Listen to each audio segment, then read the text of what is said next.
ঈদের জন্য সবাই বলছিলেন একটু ডিফারেন্ট কিছু রেসিপি শেয়ার করতে। তা আজকে আমি আপনাদের সাথে চিকেন দিয়ে একটা ডিফারেন্ট রেসিপি শেয়ার করব। সবসময় বলি ডিফারেন্ট এই জন্যই, কারণ আমি সবসময় চেষ্টা করি একটু ভিন্নতাভাবে রান্না করতে বা কোনো রেসিপি ট্রাই করতে। এখানে প্রথমে আমি মুরগি মাংস নিয়ে নিয়েছি, এরপর সয়া সস, বারবিকিউ মশলা, অল্প একটু পরিমাণ চিনি, আর অল্প একটু পরিমাণ হচ্ছে চিকেন মশলা আমি এখানে দিয়ে দিচ্ছি। টমেটো কেচাপ দিয়ে দিয়েছি 2 টেবিল চামচ পরিমাণ।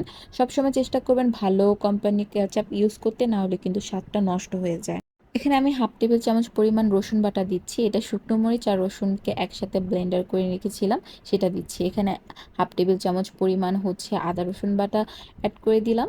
আর 1 পিস লেবু আমি এখানে চিপড়িয়ে দিয়ে দেবো। লেবুটা দিলে সবসময় চিকেনের ফ্লেভারটা একটু ভালো আসে আমার কাছে মনে হয়। চিকেন যখন একটু ডিফারেন্ট কিছু আপনি ট্রাই করবেন, তখন লেবু রসটা দেওয়ার ট্রাই করবেন। এখানে আমার সব কিছু মশলা একসাথে মেখে আমি এটাকে কিছুক্ষণ রেখে দেবো, আধা ঘন্টা থেকে 1 ঘন্টা রেখে দিলেই হবে। এরপর আমি এখানে চুলায় ফ্রাই প্যান বসিয়ে সরিষার তেল দিয়ে দিয়েছি 1/2 কাপের মতো। এরপর আমি চিকেনটা এর মধ্যে দিয়ে দেবো, সবগুলো চিকেন একসাথে এখানে দিয়ে দিচ্ছি। চুলার আঁচটা একদমই কম রাখতে হবে, বাড়ানো যাবে না। সবগুলো মশলা দিয়ে দেওয়ার পর আমি এটাকে কিছুক্ষণ এরকম ঢাকবো না, এরকমই রেখে দেবো। অল্প একটু কিছুক্ষণ সময় পর যখন দেখবেন এরকম চিকেনটা থেকে একটু একটু পানি বের হতে শুরু করে দিয়েছে, তখন আমি এটাকে ঢেকে রান্না করতে রেখে দেব। একদম অল্প আঁচে এটা রেখে দিতে হবে। অল্প কিছুক্ষণ রান্না করার পর দেখুন তেল আর মশলা কিন্তু আলাদা হয়ে যাচ্ছে।